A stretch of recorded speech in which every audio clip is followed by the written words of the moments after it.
Bismillahirrahmanirrahim. Assalamualaikum warahmatullahi wabarakatuh. Alhamdulillah, bertemu lagi kita pada hari ini bagi meneruskan pembelajaran kita bagi mata pelajaran ibadat darjah 1, pelajaran yang keempat, bab wuduk.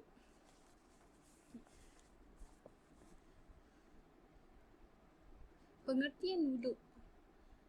Apa maksud wuduk?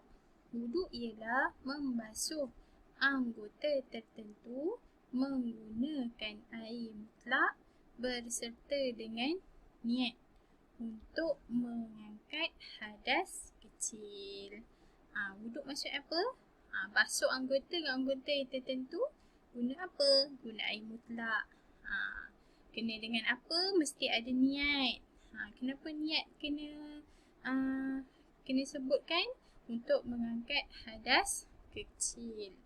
Okey, apakah hukum berwuduk? Apakah hukum wuduk? Hukum wuduk adalah wajib.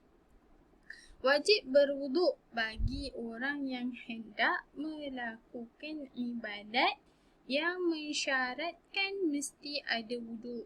Seperti apa ibadat itu? Seperti solat. Sebelum solat kita perlu ambil wuduk. Sebelum bertawaf, kelilingi Kaabah, kita perlu ada wuduk. Ataupun menyentuh Al-Quran. Sebelum kita nak sentuh Al-Quran pun, kita perlu berwuduk. Jadi hukum wuduk kat sini jadi wajib. Kalau tak ada wuduk, maka tak boleh solat.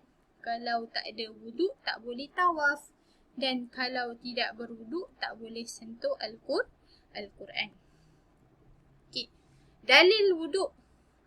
Dalil daripada Al-Quran, surah Al-Ma'idah ayat yang ke-6. A'udzu billahi minasyaitonir rajim. Faghsilu wujuhakum wa aydiyakum ilal marafiqi wamsahu bi ru'usikum wa arjulakum ilal ka'bain. Shadaqallahul azim. Artinya apa? Basuhlah muka kamu dan kedua belah tangan kamu meliputi siku dan sapulah sebahagian dari kepala kamu dan basuhlah kedua belah kaki sehingga buku lali. Okey, ini adalah ayat daripada Al-Quran dalam surah Al-Ma'idah. Allah dah bagi tahu dah cara-cara untuk berwuduk tu macam mana. Kena basuh muka, lepas tu kedua belah tangan, lepas tu sebahagian daripada kepala. Kemudian yang terakhir adalah kedua-dua belah kaki. Okey. Kita pergi kepada rukun wuduk. Okey, rukun wuduk kena ingat ada 6. Rukun wuduk mesti ada 6. Yang pertama, rukun wuduk yang pertama ialah niat. Macam mana niat berwuduk? Seperti mana niat yang dituliskan dekat dalam kitab. Okey. Cara dia, bacaan dia macam mana? Nawaitu raf'al hadatsil asghari lillahi ta'ala. Sahaja aku mengangkat hadas kecil kerana Allah Ta'ala. Bilakah kita perlu berniat ini? Niat-niat ni kita kena baca bila? Waktu dia adalah ketika mula membasuh muka. Basuhan muka yang pertama tu kita dah niat dalam hati. Tempat niat ni kat mana? Di dalam hati. Bukannya kita ambil wuduk dah buka paip tak ada air. Kita cakap kuat-kuat nawaitu wuduk rafa'al hadatsil asghari lillahi ta'ala. Dalam bilik air pun kita cakap macam tu kuat-kuat. Tak. Tempat niat adalah di dalam hati. Okey, rukun wuduk yang kedua adalah membasuh muka. Basuh daripada mana ke mana? Dari tempat tumbuh anak rambut hingga bawah dagu. Dan dari anak telinga kanan hingga ke anak telinga kiri. Dia pastikan semua muka awak itu basah dengan air. Rukun wuduk yang ketiga, membasuh kedua-dua belah tangan dari hujung jari tangan hingga ke siku. Bermula dengan tangan kanan. Kemudian barulah dengan tangan kiri. Itu rukun wuduk yang ketiga. Rukun wuduk yang keempat, menyapu sebahagian kepala. Okey, kat mana kawasan kepala ni? Satu muka, satu rambut tu ke kita kena basuh? Kawasan yang biasanya ditumbuhi rambut. Kat atas ni je, kat atas dahi tu ada rambut kat situ.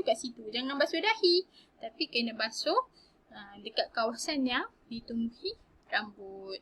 Okey, rukun wuduk yang kelima, membasuh kedua-dua belah kaki, iaitu dari hujung jari kaki hingga ke buku lali. Dimulakan dengan kaki kanan, kemudian kaki kiri.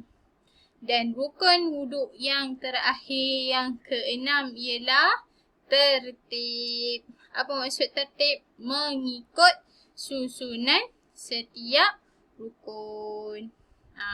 Daripada rukun pertama, kedua, ketiga, keempat, kelima, kena ikut tertib.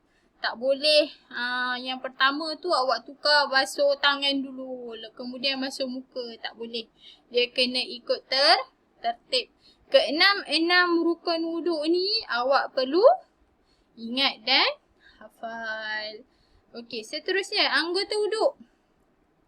Anggota wuduk yang wajib ada berapa? Ada 4. Okey, yang ni yang pertama. Yang pertama, muka. Ni muka ni. Muka daripada hujung rambut atas ni sampai ke dagu. Daripada tepi telinga kanan hingga ke tepi telinga kiri. Semua ni perlu kena kena air wuduk. Yang kedua, anggota wuduk yang kedua adalah tangan. Daripada hujung jari sampai ke siku.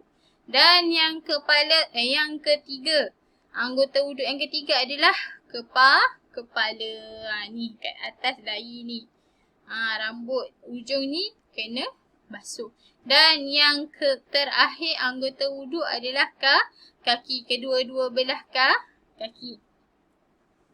Okey, daripada hujung jari hingga ke buku lali ini perlu kena air. Seterusnya, syarat-syarat sah wuduk. Apa syarat sah wuduk? Yang pertama, menggunakan air mutlak. Air mutlak. Kita tak boleh ambil wuduk guna air kopi. Tak boleh ambil wuduk guna air sirap. Mesti guna air mutlak. Yang kedua, meratakan air ke seluruh anggota wuduk.